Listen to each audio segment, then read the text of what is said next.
ಇವತ್ತು ಸಂವಿಧಾನದ ಬಗ್ಗೆ ಪುಂಖಾನುಪುಂಖವಾಗಿ ಮಾತಾಡುವಂಥ ಮಮತಾ ಬೇಗಂ ಇವತ್ತು ಅದೇ ನ್ಯಾಯಾಧಿಕಾರಿಗಳು ನ್ಯಾಯಾಲಯ ಸೂಚನೆ ಕೊಟ್ಟಂತೆ ಸಂವಿಧಾನದ ಅಡಿಯಲ್ಲಿ ಕೆಲಸವನ್ನ ಮಾಡ್ತಾ ಇದ್ರೆ ಅವರ ಮೇಲೆ ದಿಗ್ಬಂಧನ ಹಾಕುವಂಥ ಈ ಏಹೆ ಕೃತ್ಯ ಇದೆಯಲ್ಲ, ಇದು ಭಾರತದಾದ್ಯಂತ ಯಾವ ವಿಧವಾದ ಸಂದೇಶವನ್ನು ರವಾನೆ ಮಾಡಿದೆ ಅಂತ ಹೇಳುವಂಥ ವಿಷಯವನ್ನು ಮಹಾನ್ ಸಂವಿಧಾನದ ರಕ್ಷಕರಾದಂತಹ ಯಾರ್ಯಾರಿದ್ದಾರೋ ಅವರೆಲ್ಲರೂ ತಮ್ಮ ಮುಂದೆ ಪ್ರಶ್ನೆಗಳನ್ನು ಇಟ್ಕೊಬೇಕು.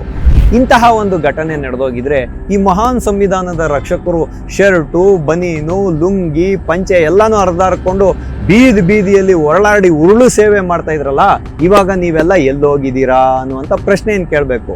ಹಾಗಾಗಿ ಸಾಕಷ್ಟು ಜನ ಅಕ್ರಮ ವಲಸಿಗರು ಮತದಾರರ ಪಟ್ಟಿಯಲ್ಲಿ ತಮ್ಮ ಹೆಸರುಗಳನ್ನು ಸೇರಿಸಿದ್ದಾರೆ. ಇವತ್ತು ಅಲ್ಲಿರುವಂಥ ಅಭಿಪ್ರಾಯಗಳು ಏನು ವ್ಯಕ್ತ ಆಗ್ತಾ ಇದೆ ಅಂದರೆ ನ್ಯಾಯಾಂಗ ಅಧಿಕಾರಿಗಳೇ ವ್ಯಕ್ತಪಡಿಸ್ತಿರುವಂಥ ಅಭಿಪ್ರಾಯಗಳು 400 ಜನರಿಗೆ ಒಬ್ಬನೇ ತಂದೆ, ಅದು ಹೇಗಾಗ್ಲಿಕ್ಕೆ ಸಾಧ್ಯ ಅನ್ನುವಂಥ ಒಂದು ಪ್ರಶ್ನೆ ಎಲ್ಲರನ್ನು ಬಹು ಪ್ರಮುಖವಾಗಿ ಕಾಡ್ತಾ ಇರ್ತಕ್ಕಂಥದ್ದು. ಹೈದರಾಬಾದ್ನ ಓವೈಸಿ ಇದಾರಲ್ಲ, ಅಸಾವುದ್ದೀನ್ ಓವೈಸಿ, ಮತ್ತೆ ಇನ್ನೊಬ್ಬ ಇದಾನಲ್ಲ ಬಾಬ್ರಿ ಮಸೀದಿಯನ್ನು ಕಟ್ತೀವಿ ಬೆಲ್ಡಾಂಡ ಗ್ರಾಮದಲ್ಲಿ ಅಂತ ಹೇಳುವಂಥ ಹುಮಾಯು ಕಬೀರ, ಇವರಿಬ್ರು ಒಂದಾಗ್ಬಿಟ್ಟಿದ್ದಾರೆ. ಹಾಗಾಗಿ ಇವರಿಬ್ಬರ ಬೆಳವಣಿಗೆಯನ್ನ ಮಮತಾ ದೀದಿ ಕೈಯಲ್ಲಿ ತಡ್ಕೊಳಕ್ಕಾಗ್ತಿಲ್ಲ. ಹಾಗಾಗಿ ಹೇಳಿ ಕೇಳಿ ಎಲ್ಲಿ ಮುಸಲ್ಮಾನರ ಓಟುಗಳು ಕೈ ಬಿದ್ದೋಗ್ಬಿಡ್ತಾವೋ ಅಂತ ಹೇಳ್ಬಿಟ್ಟು ಹೆಂಗಾದ್ರೂ ಮಾಡಿ ದಂಗೆ ಉಂಟಾಗ್ಲಿ, ಒಂದು ಗಲಾಟೆ ಉಂಟಾಗ್ಲಿ, ಅದ್ರ ಮುಖಾಂತರ ಚುನಾವಣೆಯನ್ನು ಮುಂದೂಡ್ಬೋದು, ಆಮೇಲೆ ಬೇಕಾದ್ರೂ ಏನಾದರೂ ನಾನು ಮಾಡಿ ಮುಸಲ್ಮಾನರ ಓಲೈಕೆ ಮಾಡೋಣ ಅನ್ನುವಂಥ ವಿಷಯ ಕೂಡ ಇದರಲ್ಲಿ ಅಡಗಿದೆ. ಈ ಒಂದು ಬಾರಿ ಏನಾದರೂ ಮಮತಾ ದೀದಿ ಪಶ್ಚಿಮ ಬಂಗಾಳದಲ್ಲಿ ಗೆದ್ದುಬಿಟ್ರು ಅಂತ ಹೇಳೋದಾದರೆ ಮುಂದೆ ಯಾವತ್ತಿಗೂ ಕೂಡ ಪಶ್ಚಿಮ ಬಂಗಾಳವು ಕೂಡ ಅಸ್ಸಾಂನ ರೀತಿಯಲ್ಲೇ ಆಗ್ಬಿಡುತ್ತೆ. ಯಾವುದೇ ಕಾರಣಕ್ಕೂ ಕೂಡ ಅದನ್ನು ನಾವು ಸರಿಪಡಿಸ್ಲಿಕ್ಕೆ ಆಗದೆ ಇರುವಂಥ ಒಂದು ಸನ್ನಿವೇಶದ ಕಡೆಗೆ ಹೊರಟೋಗ್ಬಿಡುತ್ತೆ ಪಶ್ಚಿಮ ಬಂಗಾಳ. ಮುಸಲ್ಮಾನರ ಒಂದು ಹಕ್ಕುಗಳನ್ನು ಕಸಿಯಲಾಗ್ತಿದೆ, ಸಂವಿಧಾನ ಸಂಚಕಾರದಲ್ಲಿದೆ, ಪ್ರಜಾತಂತ್ರ ವ್ಯವಸ್ಥೆ ಸಂಚಕಾರದಲ್ಲಿದೆ ಅಂತ ಬಾಯ್ ಬಡ್ಕೊಂಡು ಬೀದಿಗಳಲ್ಲೆಲ್ಲ ಇವರೆಲ್ಲ ಓಡಾಡ್ತಾರೆ. ಇವರೆಲ್ಲ ನಿಜವಾಗ್ಲೂ ಸಂವಿಧಾನದ ರಕ್ಷಕರ? ಟಿವಿ ವಿಕ್ರಮದ ಸಮಸ್ತ ವೀಕ್ಷಕರಿಗೆ ಆಟೋವಾಲ ಕಾರ್ಯಕ್ರಮಕ್ಕೆ ಆತ್ಮೀಯವಾದ ಸ್ವಾಗತ. ನಾನು ನಿಮ್ಮ ಜಯಂತ್ ಪಾಂಡೆ. ಸ್ನೇಹಿತರೆ, ಆಟೋವಾಲ ಕಾರ್ಯಕ್ರಮಕ್ಕೆ ನಾವಿಂದು ಆಯ್ದುಕೊಂಡಂತಹ ವಿಷಯ ಸಂವಿಧಾನದ ಆಶಯವನ್ನು ಮಣ್ಣುಗೂಡಿಸಿದ ಮಮತಾ ಬೇಗಂ. ಹೌದು ಸ್ನೇಹಿತರೆ, ನಾನು ಇವತ್ತು ಈ ರೀತಿಯಾಗಿ ನಿಮ್ಮ ಮುಂದೆ ಹೇಳ್ತಾ ಇರೋದಕ್ಕೆ ಪ್ರಬಲವಾದ ಕಾರಣ ಇದೆ. ಸ್ನೇಹಿತರೆ, 2 ದಿನಗಳ ಹಿಂದೆ ಈ ಕಾಲಿಯಾ ಚೌಕ್ ಅಂತ ಒಂದು ಪ್ರದೇಶ ಇದೆ, ಇದು ಮಾಲ್ಡಾ ಜಿಲ್ಲೆಯಲ್ಲಿ ಬರುತ್ತೆ. ಇಲ್ಲಿ ನ್ಯಾಯಾಧಿಕಾರಿಗಳು SIR ಪ್ರಕ್ರಿಯೆಯನ್ನು ಪೂರ್ಣಗೊಳಿಸಲಿಕ್ಕೆ DRO ಕಚೇರಿಗೆ ತೆರಳುತ್ತಾರೆ. ಆದರೆ ಇದನ್ನು ಕಂಡಂತಹ ಕೆಲವು ರಾಜಕೀಯ ಸಂಘಟನೆಗಳಿರ್ಬೋದು, ಸ್ಥಳೀಯ SIRನಿಂದ ಹೆಸರನ್ನು ತೆಗೆಯಲಾಗಿರುವಂಥ ಜನರಿರ್ಬೋದು, ಇದೊಂದು ಮುಸ್ಲಿಂ ಬಾಹುಳ್ಯ ಇರುವಂಥ ಪ್ರದೇಶ. ಇವರೇನು ಮಾಡ್ತಾರೆ ಅಂದರೆ ಈ DRO ಕಚೇರಿಗೇನೆ ಒಂದು ಮುತ್ತಿಗೆಯನ್ನು ಹಾಕ್ತಾರೆ. ಅಲ್ಲಿ ಬಂದಿರುವಂಥ ನ್ಯಾಯಾಂಗ ಅಧಿಕಾರಿಗಳಿಗೆ ದಿಗ್ಬಂಧನವನ್ನು ಮಾಡ್ತಾರೆ. ಈ ಪ್ರಕ್ರಿಯೆ ಮಧ್ಯರಾತ್ರಿವರೆಗೂ ಕೂಡ ನಡೆಯುತ್ತೆ. ಆಮೇಲೆ CRPFನ ಯೋಧರು ಮಧ್ಯಪ್ರವೇಶ ಮಾಡೋದ್ರ ಮುಖಾಂತರ, ಕೋಲ್ಕತ್ತಾದ ಹೈಕೋರ್ಟ್ ಮಧ್ಯಪ್ರವೇಶ ಮಾಡೋದ್ರ ಮುಖಾಂತರ, ಸುಪ್ರೀಂ ಕೋರ್ಟ್ನ CAJ ಜಸ್ಟಿಸ್ ಸೂರ್ಯಕಾಂತ್ ಅವರು ಮಧ್ಯಪ್ರವೇಶ ಮಾಡೋದ್ರ ಮುಖಾಂತರ ಅವರನ್ನು ಬಂಧ ಮುಕ್ತ ಮಾಡಿ ಕರ್ಕೊಂಡು ಹೋಗ್ತಾ ಇದ್ರು ಕೂಡ ಕಿಡಿಗೇಡಿಗಳು ಬೈಕ್ಗಳಲ್ಲಿರ್ಬೋದು, ರಸ್ತೆಯ ಇಕ್ಕಲೆಗಳಲ್ಲಿ ನಿಂತು ಕಲ್ಲು ತೂರಾಟವನ್ನು ಮಾಡೋದ್ರ ಮುಖಾಂತರ 7 ಮಂದಿ ನ್ಯಾಯಾಂಗ ಅಧಿಕಾರಿಗಳ ಭದ್ರತೆಗೆ ಸಂಚಕಾರವನ್ನು ತಂದಿರುವಂತಹ ಒಂದು ಪ್ರಕ್ರಿಯೆ ನಡೆದೋಯ್ತು.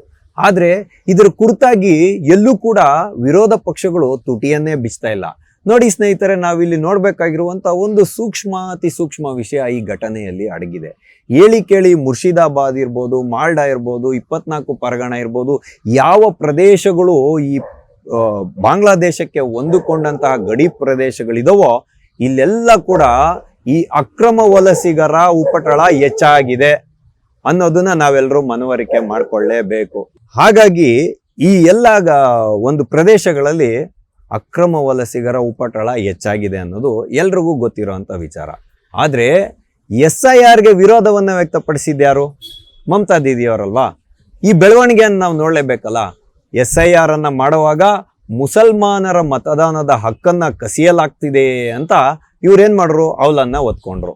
ಮತ್ತೆ ಸ್ವಾಯತ್ತ ಸಂಸ್ಥೆಗಳಾದ CBI ಇರ್ಬೋದು, ಮತ್ತೆ ED ಇರ್ಬೋದು, ಯಾವುದೇ ದಾಳಿಯನ್ನ ಮಾಡಿದ್ರು ಕೂಡ ನನ್ನ ಅಧಿಕಾರವನ್ನ ಕಿತ್ಕೊಳ್ಳೋದಕ್ಕೋಸ್ಕರ BJP ಹಿಂಬದಿಯ ಬಾಗಿಲಿನಿಂದ ತನ್ನ ಒಂದು ಶಕ್ತಿಯನ್ನ ಪ್ರದರ್ಶನ ಮಾಡ್ತಾ ಇದೆ ಅಂತ ಹೇಳಿದ್ರು. ಐಪ್ಯಾಕ್ ಅನ್ನುವಂಥ ಒಂದು ಸಂಸ್ಥೆ ಇತ್ತಲ್ಲ, ಕಲ್ಲಿದ್ದಲಿನ ಹಗರಣವನ್ನ ನಡೆದಿದೆ. ಆ ದುಡ್ಡನ್ನ ಚುನಾವಣೆಗೆ ಬಳಸ್ಕೊಳ್ಳಲಾಗಿದೆ ಮಮತಾ ದೀದಿ ಅವರ TMC ಸರ್ಕಾರ ಅಂತ ಹೇಳುವಂತಹ ವಿಷಯ ಎಲ್ಲ ಇತ್ತು.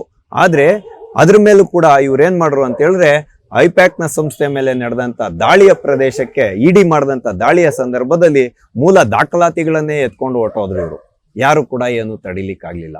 ಆದ್ರೆ ಈಗ ಹಿಂಬಾಗಿಲಿನಿಂದ ರಾಷ್ಟ್ರಪತಿ ಆಡಳಿತವನ್ನ ಹೇರ್ಲಾಗ್ತಿದೆ, ನನ್ನನ್ನ ಅಧಿಕಾರದಿಂದ ಇದ್ ಮಾಡ್ಬೇಕು ಅಂತೆಲ್ಲ ಆಪಾದನೆಗಳನ್ನ ಮಾಡಿದ್ರು ಮಮತಾ ದೀದಿ ಅವರು. ಯಾವತ್ತು ಕಾಣದೇ ಇದ್ದಂತಹ ದುರ್ಗಾದೇವಿಯ ಮೇಲಿನ ಒಂದು ಭಕ್ತಿ ಈಕೆಯಲ್ಲಿ ಇಮ್ಮಡಿಯಾಗಿ ಬಂತು. ಆದ್ರೆ ಹೇಳಿ ಕೇಳಿ ಸ್ವಾಯತ್ತ ಸಂಸ್ಥೆಗೆ ಪರಮೋಚ್ಚವಾದ ಅಧಿಕಾರಗಳಿರ್ತವೆ. ಹಾಗಾಗಿ ಇಲ್ಲಿ ಏನ್ ಮಾಡ್ತು ಅಂತ ಹೇಳಿದ್ರೆ, ಕೇಂದ್ರ ಚುನಾವಣಾ ಆಯೋಗ SIR ಪ್ರಕ್ರಿಯೆಯನ್ನ ಸಂಪೂರ್ಣವಾಗಿ ಮಾಡ್ತು. ಮಾಡಿದ್ಮೇಲೆ ಮಮತಾ ದೀದಿಗೆ ತಡೆಯಲಾರದಂತ ಒಡಲ ಉರಿ ಶುರುವಾಯಿತು. ಹಾಗಾಗಿ ಇವ್ರು ಏನ್ ಮಾಡ್ರು ಅಂದ್ರೆ, ಕೋರ್ಟ್ನ ಕದವನ್ನ ತಟ್ಟಿದ್ರು, ನ್ಯಾಯಾಲಯದ ಕದವನ್ನ ತಟ್ಟಿದ್ರು. ಅಲ್ಲಿಂದ ಏನಾಯ್ತು ಅಂದ್ರೆ, ಅದು ಹೈಕೋರ್ಟ್ ಅಲ್ಲೂ ಕೂಡ ಯಾವುದೇ ರೀತಿಯಾದಂಥ ಫಲವನ್ನ ಕೊಡಲಿಲ್ಲ. ಹಾಗಾಗಿ ಸ್ವತಃ ಮಮತಾ ಬೇಗಂ ಅವರೇ ದಿಲ್ಲಿಯಲ್ಲಿ ಬಂದು ಠಿಕಾಣಿ ಹೂಡೋದ್ರ ಮುಖಾಂತರ, ಲಾಯರ್ ಕೋರ್ಟ್ ಅನ್ನ ಧರಿಸುವುದರ ಮುಖಾಂತರ ಸುಪ್ರೀಂ ಕೋರ್ಟ್ ಅಲ್ಲಿ ವಾದವನ್ನು ಕೂಡ ಮಂಡನೆ ಮಾಡ್ರು. ಆಗ ಇವರು ಸುಪ್ರೀಂ ಕೋರ್ಟ್ನವ್ರು ಏನ್ ಹೇಳಿದ್ರು ಅಂದ್ರೆ, ಈ SIR ನಲ್ಲಿ ಯಾರ್ಯಾರ ಹೆಸರುಗಳು ಬಿಟ್ಟು ಹೋಗಿದೆಯೋ ಅದನ್ನ ಚುನಾವಣಾ ಅಧಿಕಾರಿಗಳು ಮಾಡೋದು ಬೇಡ, ಸುಪ್ರೀಂ ಕೋರ್ಟು ನ್ಯಾಯಾಧಿಕಾರಿಗಳ ಒಂದು ತಂಡವನ್ನ ಕೊಡುತ್ತೆ, ಅವರು ಈ ಎಲ್ಲ ಅರ್ಜಿಗಳನ್ನ ಪರಿಶೀಲನೆ ಮಾಡಿ ಅದರಲ್ಲಿ ಯಾರ ಹೆಸರನ್ನ ಸೇರ್ಪಡೆ ಮಾಡ್ಬೋದು, ಯಾರ ಹೆಸರನ್ನ ತೆಗೆದಾಕ್ಬೋದು ಅನ್ನುವಂಥ ನಿರ್ಧಾರವನ್ನ ಮಾಡಲಿ ಅಂತ ನ್ಯಾಯಾಧಿಕಾರಿಗಳನ್ನ ನೇಮಕ ಮಾಡ್ತು.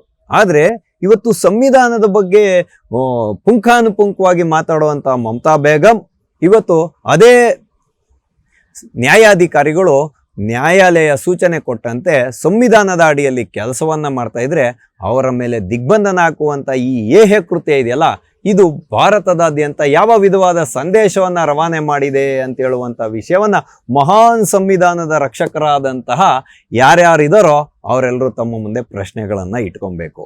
ಹೇಳಿ ಕೇಳಿ ಮಮತಾ ಬೇಗಂ ಅವ್ರು ಏನ್ ಹೇಳ್ತಾ ಇರೋದು, ಇಲ್ಲಿ ಇವಾಗ ಇವರು ಏನು ಬೆಂಗಾಳಿ ಅಸ್ಮಿತೆಗೆ ಸಂಚಕಾರ ಬರ್ತಿದೆ, ರೋಹಿಂಗ್ಯಾ ಮುಸಲ್ಮಾನರನ್ನ ಮತದಾನದ ಪ್ರಕ್ರಿಯೆಯಿಂದ ದೂರ ಉಳಿಸಲಾಗ್ತಿದೆ. ರೋಹಿಂಗ್ಯಾ ಅಂತ ಇವ್ರು ನೇರವಾಗಿ ಹೇಳಲ್ಲ, ಈ ಇದ್ರ ಹಿಂದೆ ಮುಸಲ್ಮಾನರ ಮತಗಳನ್ನ ಕಸಿಯಲಾಗ್ತಿದೆ ಅಂತ ಹೇಳುವಂತ ವಿಷಯ. ಹಾಗಾಗಿ ಇವಾಗ ಏನಂದ್ರೆ, ರಾಷ್ಟ್ರಪತಿ ಆಡಳಿಕೆಯನ್ನ ಹಾಕ್ಬಿಡ್ತಾರೆ. ನಂದು ಇನ್ನು ಹಂಗಾಮಿ ಇವಾಗಲ್ವಾ ಅವರು CM, ಯಾವುದೇ ಅಧಿಕಾರ ಇಲ್ಲದೆ ಇರ್ಬೋದು. ಆದ್ರೆ ಇಲ್ಲಿ ನೋಡಿ ಏನಾಗುತ್ತೆ ಅಂತ ಹೇಳಿದ್ರೆ, ಸೂಕ್ಷ್ಮವಾಗಿ ನೋಡುವಾಗ ನ್ಯಾಯಾಂಗ, ಕಾರ್ಯಾಂಗ ಮತ್ತೆ ಶಾಸಕಾಂಗ ಮೂರು ಕೂಡ ಒಂದು ಹೊಂದಾಣಿಕೆಯಲ್ಲಿ ಕೆಲಸ ಮಾಡಿದಾಗ ಮಾತ್ರ ಸಂವಿಧಾನದ ಆಶಯದಂತೆ ದೇಶದಲ್ಲಿ ಆಡಳಿತ ನಡೆಯೋದು. ಆದರೆ ಇಲ್ಲಿ ಒಂದು ಕೆಟ್ಟ ಬೆಳವಣಿಗೆ ನಡೆಯುತ್ತೆ. ಅದೇನು ಅಂತ ಹೇಳಿದ್ರೆ, ಯಾವ ಒಂದು ಸರ್ಕಾರ ಅಧಿಕಾರವನ್ನ ಇಟ್ಕೊಳ್ಳುತ್ತೋ ರಾಜ್ಯದಲ್ಲಿರ್ಬೋದು, ಕೇಂದ್ರದಲ್ಲಿರ್ಬೋದು, ಅದರಲ್ಲಿ ಕೆಲವು ಅಧಿಕಾರಿಗಳನ್ನ ನೇಮಕ ಏನ್ ಮಾಡಿರ್ತಾರೆ, ಅಲ್ಲಿ ಮಿಂಗಲ್ ಆಗ್ಬಿಡ್ತಾರೆ ಇವರು. ಅಂದ್ರೆ ಶಾಸಕಾಂಗ ಮತ್ತೆ ಕಾರ್ಯಾಂಗದ ಕೆಲವು ಅಧಿಕಾರಿಗಳು ಮಿಂಗಲ್ ಆಗ್ಬಿಡ್ತಾರೆ. ತನ್ಮುಖೇನ ಆಡಳಿತವನ್ನ ಸುಲಲಿತವಾಗಿ ನಡೆಯೋದಕ್ಕೆ ಬಿಡಲ್ಲ, ಏಕಪಕ್ಷೀಯವಾಗಿ ನಿರ್ಧಾರಗಳನ್ನ ತಗೊಂತಾರೆ ಅನ್ನುವಂತ ಅನುಮಾನ ಸಾಮಾನ್ಯ ಜನರಲ್ಲಿ ವ್ಯಕ್ತ ಆಗ್ತಾ ಇರತಕ್ಕಂಥದ್ದು. ಅದಕ್ಕೆ ಪುಷ್ಟಿ ಕೊಡುವಂತೆ ಇವತ್ತು ಪಶ್ಚಿಮ ಬಂಗಾಳದಲ್ಲಿ ಕಾಲಿ ಚಕ್ನಲ್ಲಿ ನಡೆದಿರುವಂತ ಘಟನೆ ತಾಜಾ ಉದಾಹರಣೆಯಾಗಿ ನಮ್ಮೆಲ್ಲರ ಕಣ್ಮುಂದೆ ನಿಂತ್ಕೊಳುತ್ತೆ. ನೋಡಿ, ಇಲ್ಲಿ ನಾವು ನೋಡ್ಬೇಕಾಗಿರೋದು, ನಾನು ಹೇಳದ್ನಲ್ಲ, ಈ ಕಾಲಿಗಂಜು ಮಾಲ್ಡಾ ಇದೆಯಲ್ಲ, ಇಲ್ಲಿ ಒಂದು ಬೆಳವಣಿಗೆ ಇದೆ. ಏನಂತ ಹೇಳಿದ್ರೆ, ಇಲ್ಲಿ ಏನಾಗಿದೆ ಅಂತ ಹೇಳಿದ್ರೆ, ಸಾಕಷ್ಟು ಜನ ಅಕ್ರಮ ವಲಸಿಗರು ಮತದಾರರ ಪಟ್ಟಿಯಲ್ಲಿ ತಮ್ಮ ಹೆಸರುಗಳನ್ನ ಸೇರಿಸಿದ್ದಾರೆ. ಇವತ್ತು ಅಲ್ಲಿರುವಂತ ಅಭಿಪ್ರಾಯಗಳು ಏನ್ ವ್ಯಕ್ತ ಆಗ್ತಾ ಇದೆ ಅಂದ್ರೆ, ನ್ಯಾಯಾಂಗ ಅಧಿಕಾರಿಗಳೇ ವ್ಯಕ್ತಪಡಿಸ್ತಿರುವಂತ ಅಭಿಪ್ರಾಯಗಳು 400 ಜನರಿಗೆ ಒಬ್ಬನೇ ತಂದೆ, ಅದು ಹೇಗಾಗ್ಲಿಕ್ಕೆ ಸಾಧ್ಯ ಅನ್ನುವಂತ ಒಂದು ಪ್ರಶ್ನೆ ಎಲ್ಲರನ್ನು ಬಹು ಪ್ರಮುಖವಾಗಿ ಕಾಡ್ತಾ ಇರ್ತಕ್ಕಂಥದ್ದು. ಇದೆಲ್ಲ ಏಜೆಂಟ್ರುಗಳಿದ್ದಾರೆ ಇದರಲ್ಲಿ. ಯಾವುದೋ ರೀತಿಯಲ್ಲಿ ಅನಧಿಕೃತ ಮಾರ್ಗಗಳಿಂದ ಇವ್ರಿಗೆ ಆಧಾರ್ ಕಾರ್ಡ್ ಇರ್ಬೋದು, ರೇಷನ್ ಕಾರ್ಡ್ ಇರ್ಬೋದು, ಎಲ್ಲವನ್ನ ಕೊಟ್ಟಿದ್ದಾರೆ. ಹಾಗಾಗಿ ಈಗ ಕೇಂದ್ರ ಸರ್ಕಾರ ಏನ್ ಮಾಡಿದೆ ಅಂತ ಹೇಳಿದ್ರೆ, ಯಾವುದೇ ಕಾರಣಕ್ಕೂ ಕೂಡ ಅಕ್ರಮ ವಲಸಿಗರನ್ನ ಮತದಾರರ ಪಟ್ಟಿಯಲ್ಲಿ ಸೇರ್ಪಡೆ ಮಾಡ್ಲಿಕ್ಕೆ ಬಿಡಲ್ಲ ಅನ್ನೋದು. ಹಾಗಾಗಿ ಮಮತಾ ದೀದಿಗೆ ಇವಾಗ ಕೆಂಡಾಮಂಡಲವಾಗಿ ಯಾವ್ಯಾವ ಅಧಿಕಾರಿಗಳನ್ನ ನೇಮಕ ಮಾಡಿದ್ರೋ ಅವರು ಮಮತಾ ದೀದಿಯ ಅಣತಿಯ ಮೇಲೆ ಅಧಿಕಾರವನ್ನ ನಡೆಸ್ತಿದ್ದಾರೆ, ಆಡಳಿತವನ್ನ ನಡೆಸ್ತಿದ್ದಾರೆ. ಯಾವುದೇ ವಿಧವಾದಂಥ ಈ ರೀತಿಯ ಕುಕೃತ್ಯಗಳ ಬಗ್ಗೆ ಯಾವುದೇ ಕ್ರಮಗಳನ್ನ ತಗೊಳ್ತಿಲ್ಲ ಅನ್ನುವಂಥ ಒಂದು ಪ್ರಶ್ನೆ ಎದುರಾಗಿತ್ತು. ಹಾಗಾಗಿ ಏನ್ ಮಾಡ್ತು ಕೇಂದ್ರ ಚುನಾವಣಾ ಆಯೋಗ, ಇವಾಗ ತನ್ನ ಅಧಿಕಾರದ ವ್ಯಾಪ್ತಿ ಈಗ ಈಗ ತನ್ನ ಅಧಿಕಾರವನ್ನು ಚಲಾಯಿಸುವಂತ ಸಮಯ.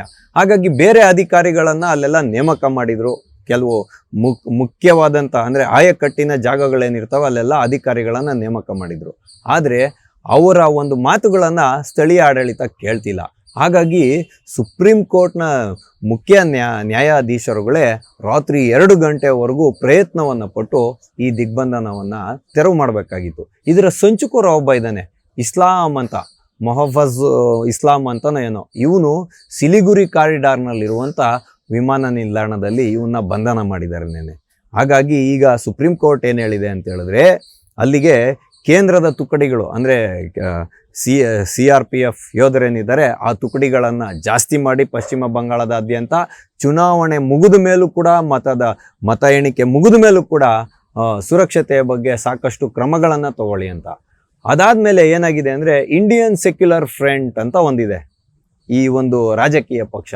ಇದರ 35 ಜನರನ್ನ ಬಂಧನ ಮಾಡಿದ್ದಾರೆ. ಇವರು ಮುಸ್ಲಿಮರ ಅಂದರೆ ಮುಸಲ್ಮಾನರ ಹಕ್ಕುಗಳಿಗಾಗಿ ಹೋರಾಡುವಂಥ ಒಂದು ರಾಜಕೀಯ ಪಕ್ಷ. ಇದು 2021ನೇ ಇಸ್ವಿಯಲ್ಲಿ ಇದು ಬಂದಿರತಕ್ಕಂಥದ್ದು. ಇದೆಲ್ಲದರ ಮಧ್ಯೆ ಹೈದರಾಬಾದ್ನ ಓವೈಸಿ ಇದಾರಲ್ಲ, ಅಸಾವುದ್ದೀನ್ ಓವೈಸಿ, ಮತ್ತೆ ಇನ್ನೊಬ್ಬ ಇದಾನಲ್ಲ ಬಾಬ್ರಿ ಮಸೀದಿಯನ್ನ ಕಟ್ತೀವಿ ಬೆಲ್ಡಾಂಡಾ ಗ್ರಾಮದಲ್ಲಿ ಅಂತ ಹೇಳುವಂತ ಹುಮಾಯು ಕಬೀರ, ಇವರಿಬ್ರು ಒಂದಾಗ್ಬಿಟ್ಟಿದ್ದಾರೆ. ಹಾಗಾಗಿ ಈ ಮಾಲ್ಡಾ, ಮುರ್ಷಿದಾಬಾದು ಇಲ್ಲೆಲ್ಲ ಸುತ್ತಮುತ್ತಿನ ಮುಸ್ಲಿಂ ಬಾಹುಳ್ಯ ಕ್ಷೇತ್ರಗಳಲ್ಲಿ ಇವರಿಬ್ಬರ ಬೆಳವಣಿಗೆಯನ್ನ ಮಮತಾ ದೀದಿ ಕೈಯಲ್ಲಿ ತಡ್ಕೊಳಕ್ಕಾಗ್ತಿಲ್ಲ. ಹಾಗಾಗಿ ಹೇಳಿ ಕೇಳಿ ಎಲ್ಲಿ ಮುಸಲ್ಮಾನರ ಓಟುಗಳು ಕೈ ಬಿದ್ದೋಗ್ಬಿಡ್ತಾವೋ ಅಂತ ಹೇಳ್ಬಿಟ್ಟು ಹೆಂಗಾದ್ರೂ ಮಾಡಿ ದಂಗೆ ಉಂಟಾಗ್ಲಿ, ಒಂದು ಗಲಾಟೆ ಉಂಟಾಗ್ಲಿ, ಅದ್ರ ಮುಖಾಂತರ ಚುನಾವಣೆಯನ್ನ ಮುಂದೂಡ್ಬೋದು, ಆಮೇಲೆ ಬೇಕಾದ್ರೂ ಏನಾದರೂ ನಾನು ಮಾಡಿ ಮುಸಲ್ಮಾನರ ಓಲೈಕೆ ಮಾಡೋಣ ಅನ್ನುವಂಥ ವಿಷಯ ಕೂಡ ಇದರಲ್ಲಿ ಅಡಗಿದೆ. SIR ಮಾಡೋವಾಗಲೂ ಕೂಡ ಇದೇ ಮುರ್ಷಿದಾಬಾದು, ಮಾಲ್ಡಾ ಇಲ್ಲೆಲ್ಲ ಎಷ್ಟು ಗಲಾಟೆ ಆಗಿತ್ತು ಮೊನ್ನೆ ಎಲ್ಲ.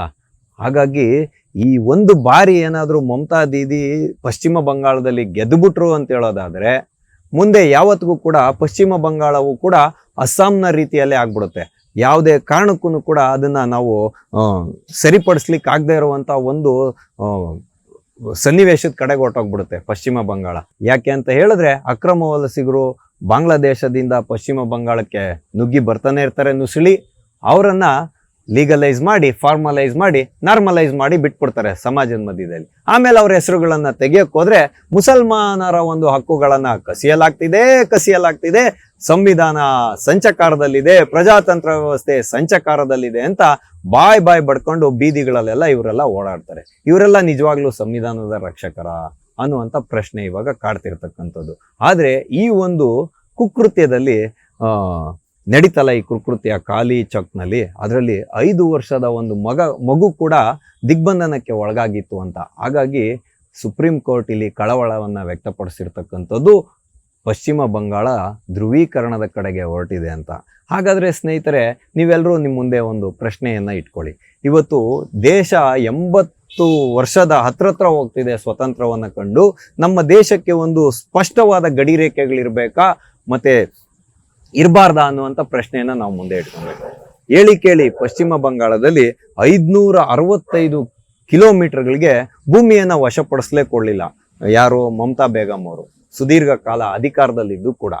ಹಾಗಾಗಿ ಈ ಬಾರಿ ಆದರೂ ಅಲ್ಲಿ ಒಂದು ಒಳ್ಳೆಯ ಸರ್ಕಾರ ರಚನೆ ಆದರೆ ಈ 565 ಕಿಲೋಮೀಟರ್ಗಳಿಗೆ ಏನು ಬೇಲಿಯನ್ನ ನಿರ್ಮಾಣ ಮಾಡಬೇಕು, ಗಡಿ ಪ್ರದೇಶದಲ್ಲಿ ಚೆಕ್ ಪೋಸ್ಟ್ಗಳನ್ನು ನಿರ್ಮಾಣ ಮಾಡಬೇಕು ಶಾಶ್ವತವಾಗಿ, ಅದಕ್ಕೆ ಭೂಮಿಯನ್ನ ವಶಪಡಿಸಿಕೊಳ್ಳುವಂತ ಒಂದು ಪ್ರಕ್ರಿಯೆ ನಡಿಬೇಕು. ಹಾಗಾಗಿನೇ ನಾವು ಇದು ಕೇವಲ ಪಶ್ಚಿಮ ಬಂಗಾಳದ ವಿಷಯ ಅಂತ ಹೇಳಿ ಕೈ ತೊಳ್ಕೊಂಡು ಕೂತ್ಕೊಳ್ಳೋಂಥ ಸನ್ನಿವೇಶದಲ್ಲಿ ಇಲ್ಲ. ಇವತ್ತು ಪಶ್ಚಿಮ ಬಂಗಾಳದಲ್ಲಿ ಆಗಿದ್ದು ಭಾರತದಾದ್ಯಂತ ಮುಂದೊಂದಿನ ನಡೆಯುತ್ತೆ. ಹಾಗಾಗಿ ಅಕ್ರಮ ವಲಸಿಗರನ್ನ ದೇಶದಿಂದ ಹೊರಗಡೆ ಹಾಕುವಂತ ಕೆಲಸ ಡಿಪೋರ್ಟ್ ಮಾಡಲೇಬೇಕು, ಅವ್ರನ್ನ ಗಡಿಪಾರ್ ಮಾಡಲೇಬೇಕು ಯಾವುದೇ ಕಾರಣಕ್ಕೂ.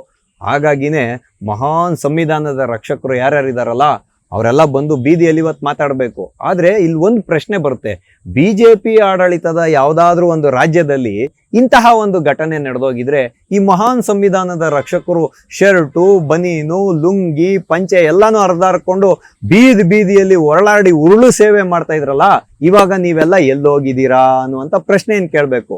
ಹಾಗಾಗಿನೇ ಸ್ನೇಹಿತರೆ ನಾನು ನಿಮ್ಮ ಮುಂದೆ ಹೇಳಿದ್ದು, ಸಂವಿಧಾನದ ಆಶಯವನ್ನು ಮಮತಾ ಬೇಗಂ ಅವರು ಮಣ್ಣುಗೂಡಿಸಿದ್ದಾರಾ ಅನ್ನುವಂಥ ಪ್ರಶ್ನೆಯನ್ನ ನಿಮ್ಮೆಲ್ಲರ ಮುಂದೆ ಇಡೋದರ ಮುಖಾಂತರ ಇಂದಿನ ಆಟೋವಾಲ ಕಾರ್ಯಕ್ರಮವನ್ನು ನಾವು ಮುಗಿಸ್ತಾ ಇದ್ದೇವೆ. ಮುಂದೆ ಇಂತಹದ್ದೇ ಒಂದು ಕುತೂಹಲಕಾರಿಯಾದ ವಿಷಯದೊಂದಿಗೆ ನಾವೆಲ್ಲರೂ ಮತ್ತೆ ಭೇಟಿಯಾಗೋಣ. ಅಲ್ಲಿವರೆಗೂ ಟಿವಿ ವಿಕ್ರಮವನ್ನು ಸಬ್ಸ್ಕ್ರೈಬ್ ಮಾಡುವುದರ ಮುಖಾಂತರ, ನಿಮ್ಮ ಸದ್ವಿಚಾರಗಳನ್ನು ಕಾಮೆಂಟ್ ಮಾಡುವುದರ ಮುಖಾಂತರ ಹಾಗೂ ಶೇರ್ ಮಾಡುವುದರ ಮುಖಾಂತರ ನಮ್ಮನ್ನು ಪ್ರೋತ್ಸಾಹಿಸಿ. ಟಿವಿ ವಿಕ್ರಮ, ದೇಶ ನಿಮ್ಮ ಕೈಯಲ್ಲಿ. ಈ ಕಾರ್ಯಕ್ರಮ ನಿಮಗೆ ಇಷ್ಟ ಆಗಿದ್ದಲ್ಲಿ ಲೈಕ್, ಶೇರ್ ಹಾಗೂ ಕಮೆಂಟ್ ಮಾಡಿ. ಟಿವಿ ವಿಕ್ರಮದ ಕಾರ್ಯಕ್ರಮಗಳನ್ನು ನಿರಂತರವಾಗಿ ವೀಕ್ಷಿಸಲು ಸಬ್ಸ್ಕ್ರೈಬ್ ಮಾಡಿ, ಬೆಲ್ ಐಕನ್ ಒತ್ತಿ.